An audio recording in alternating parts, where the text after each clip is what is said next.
but through and through. You just open your eyes, you just let her in. 'Cause I hear the blowing of the wind.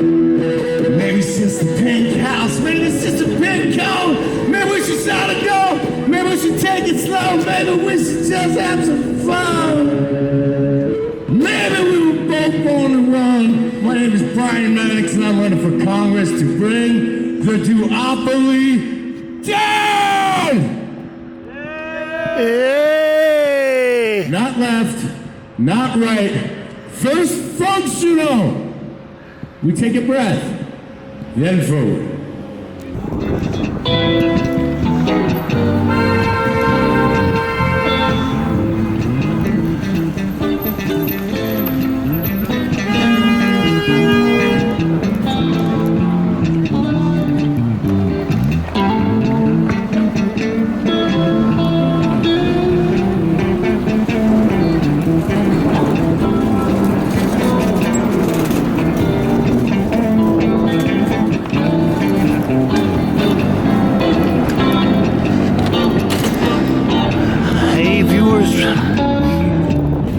It's your guerrilla art correspondent here, James Kalm, the guy on the bike.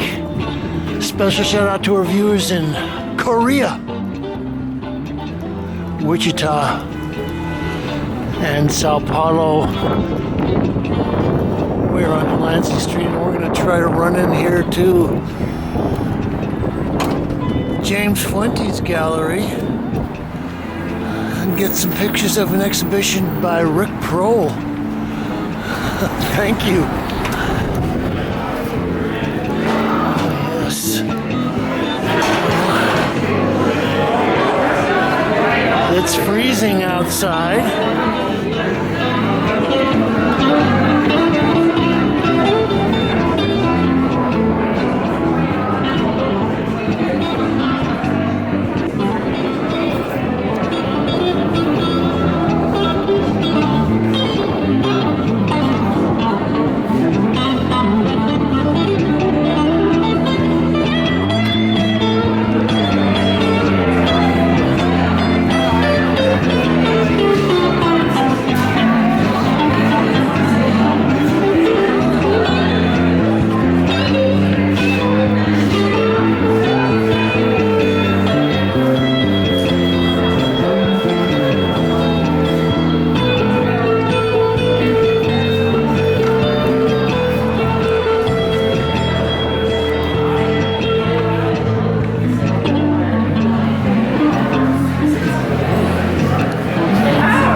Get some pictures of the work. This is like Old Home Week. Rick was one of the stars of the East Village art scene, and I think I probably have been looking at his work since 1982 or 83. And at some point he had a little gallery that he ran in his studio on East 6th Street called B-Side. And it was called B-Side because it was right near Avenue B, but it was also beside Pat Hearn's gallery, which was on the corner. This is titled Empty City 3, 2021. It's a diptych acrylic on canvas, 85 by 125.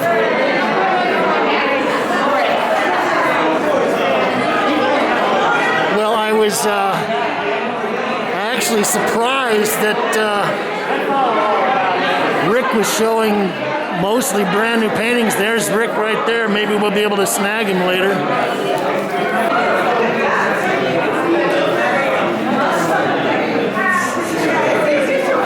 Titled Empty City 2. It's another big painting.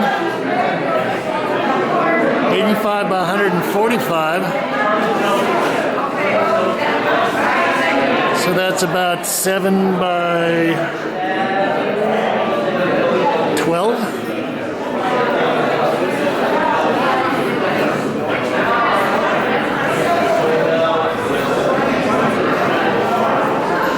Well, I just briefly spoke with Rick and was telling him I was surprised that all these are new paintings. He said he painted these all in December. So he's been a very busy guy.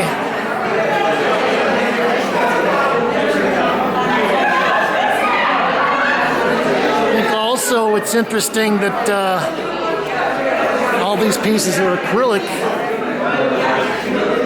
I mean, he may have been working with a lot of acrylic and mixed medium, but I always liked his work in oils that he's been doing for years. Someone's giving me a hard time, yeah. There are a couple of images, characters, themes that Rick has worked with for, well, literally 40 years.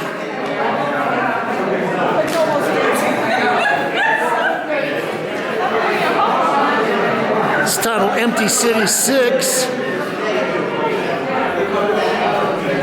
It's acrylic on canvas with artist frame on wood. So we got these mischief makers here.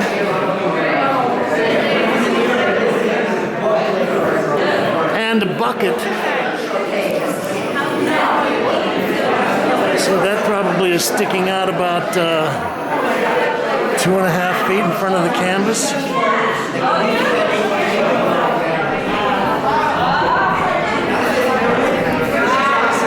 This is 90 1/4 by 101 inches. Here is one of the characters that I was talking about, one of his repeated themes, subjects, kind of the devil cat.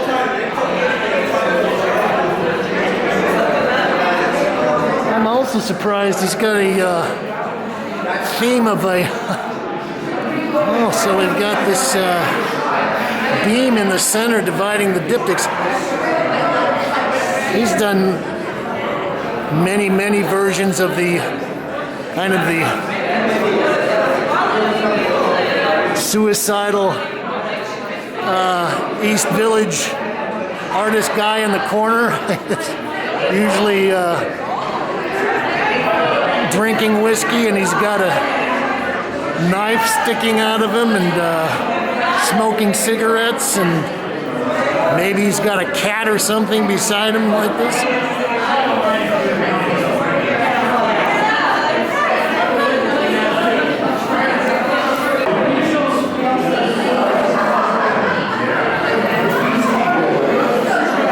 Okay, this is another empty city. This is called Empty City 4.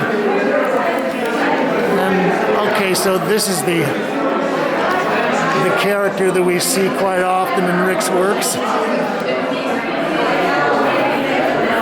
Pepsi Cola. I wonder what that is saying. He's got Edward Scissorhands. Oh, and he's got a guitar. Rick is also an accomplished musician. Oh God, there's Lee Quinones and Rick.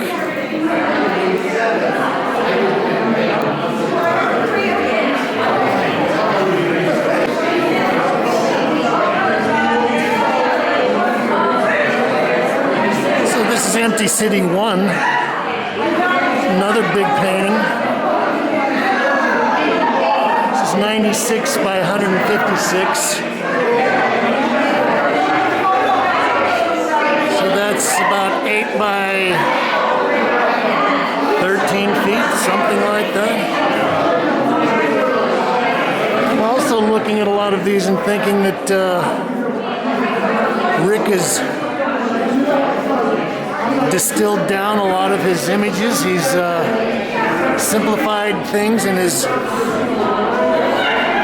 playing up more of these large areas of flat color. And in that way, I would say that these pieces are actually becoming more abstract, less dealing with the kind of obsessive expressionism.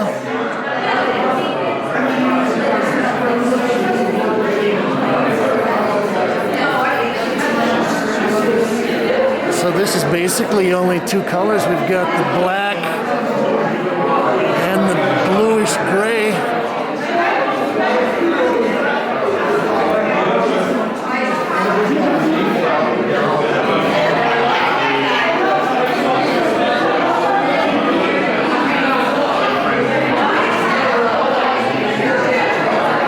Okay, well, we snagged Rick Prol finally.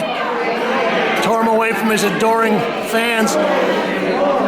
So congratulations, Rick. I was saying that I've probably been looking at your work for 35 years, since about 1982, 83. Worked at Utrecht. That's right, worked at Utrecht, the art supply store. Big Gabriel Bryant. That's right. Yeah, So I remember all of it. all this work is new, right? The big paintings are all from done in December. all done in December. Are you still living in the East Village, or you? No. I live on the West Village. You're living in the West Village.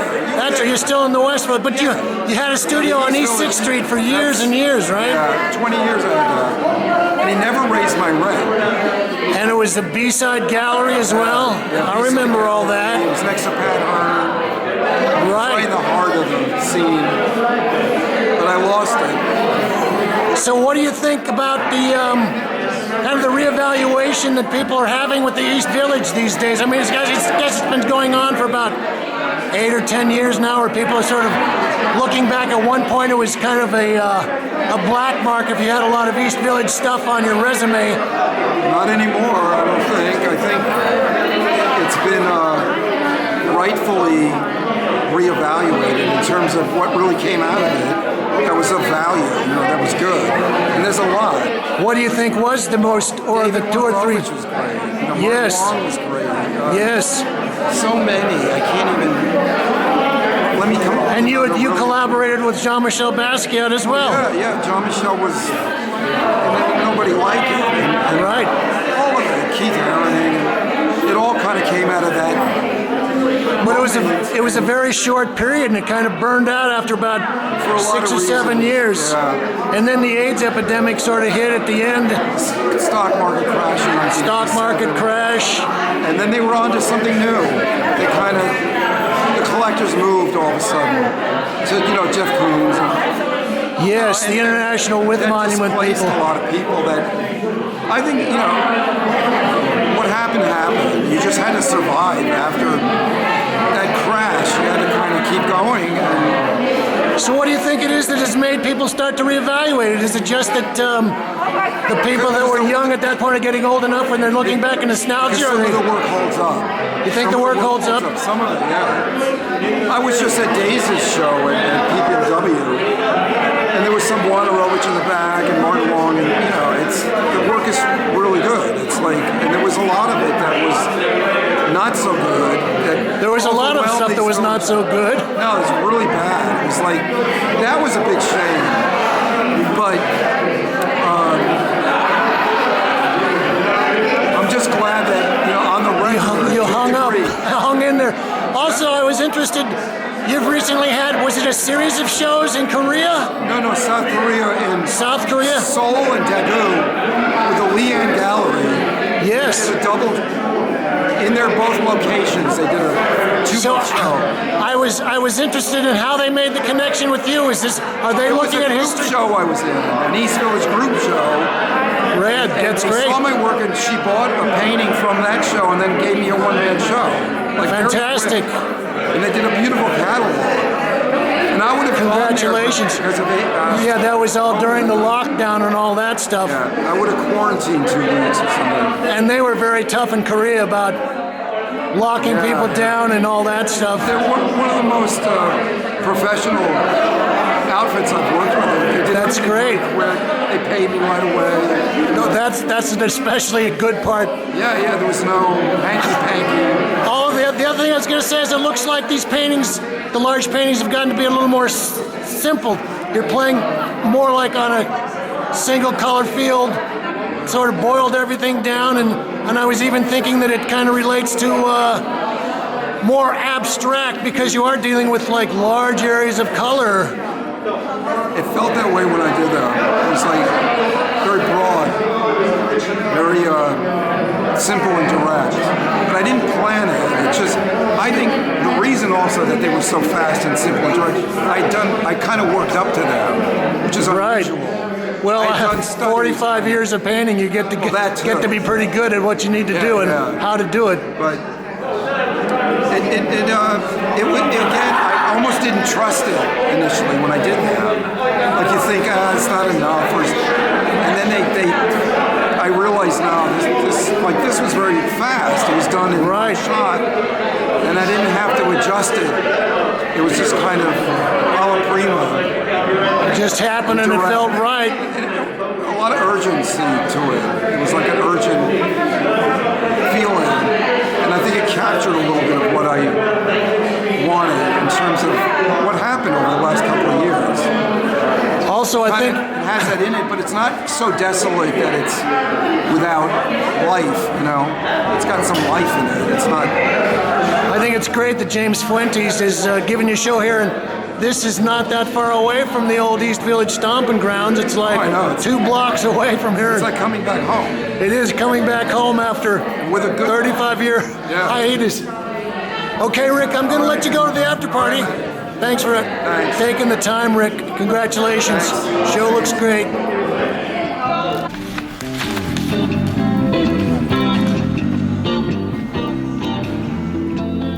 I had to come back because I made the mistake of mixing art history with nostalgia, and I started yakking to some of the old East Village crowd I haven't seen in years, and the next thing I know, they're turning off the lights and sending everybody out into the streets. So it's also nice to be able to view these pieces without the din, the screaming of the fans. This is Untitled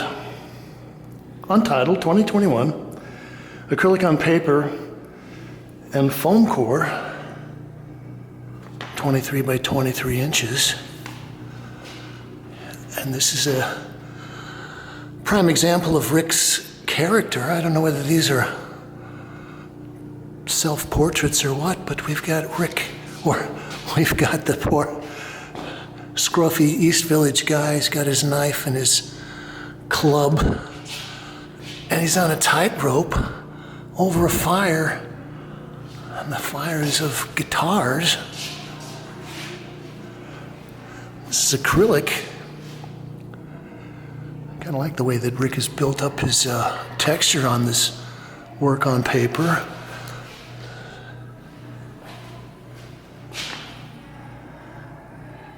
This is another one of the Empty City paintings. This is Empty City 5, 2021. This is 84 by 72, so 7 by 6 feet. Well, he's got another version of this character in the front room. Okay, I think somewhere there was a reference to no cats for sale. So, this is kind of interesting. We've got the Coca-Cola, Pepsi-Cola dichotomy here, and I wonder if that's a reference to the dialectic, the choice you got in America. It's like you got Coca, you got Pepsi, or maybe that's even a reference to the commercialization of the artist. The artist and his product reduced to a commercial commodity.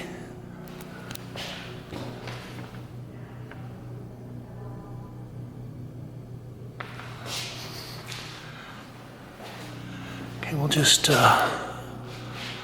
run down this row of works on paper.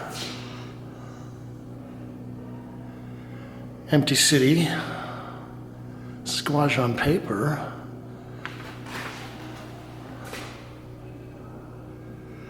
$25.25 by 33.5.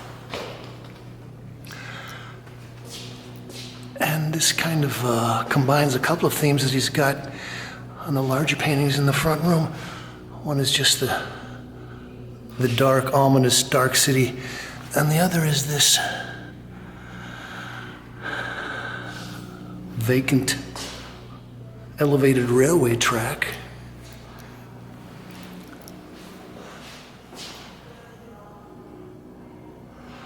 Empty City 2021, gouache on paper, 25 by 39.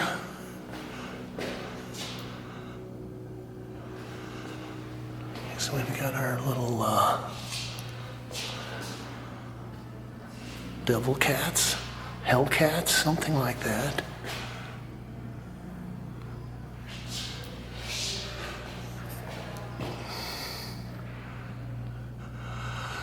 Well, as I said, I've been watching Rick's work for decades now, and I've seen him move from the very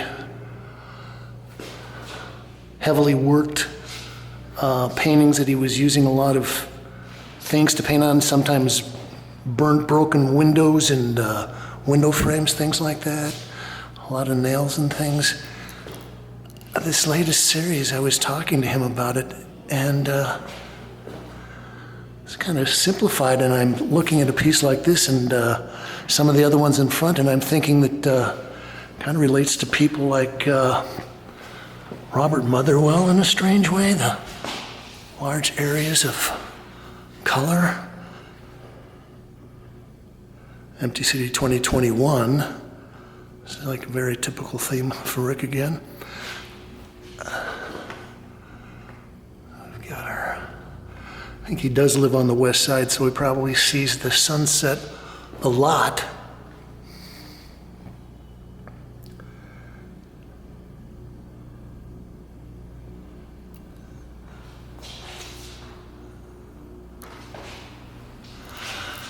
Okay, we're gonna wrap up looking at this piece. Actually, this is one of my favorite pieces in the show, untitled 2021, wax crayon on paper. Okay, so this would be Rick's reclining nude in the bathtub.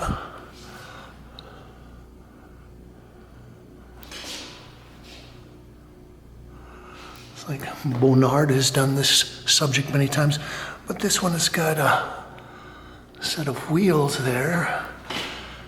Let's see, we've got floating down on the tile, broken bottles, switchblades, broken guitar, some other things.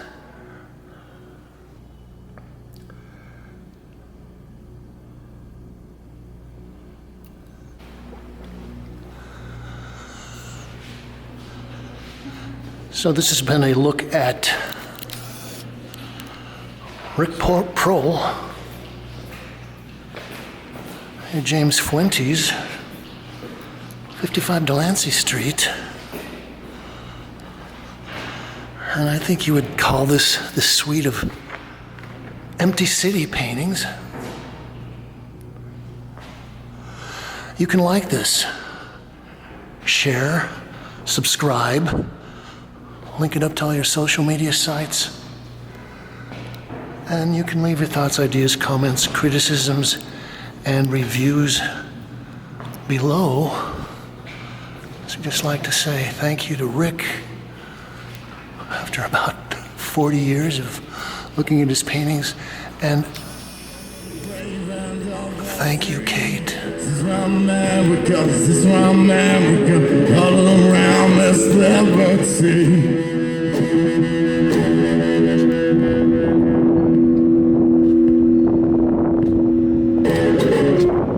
God bless America.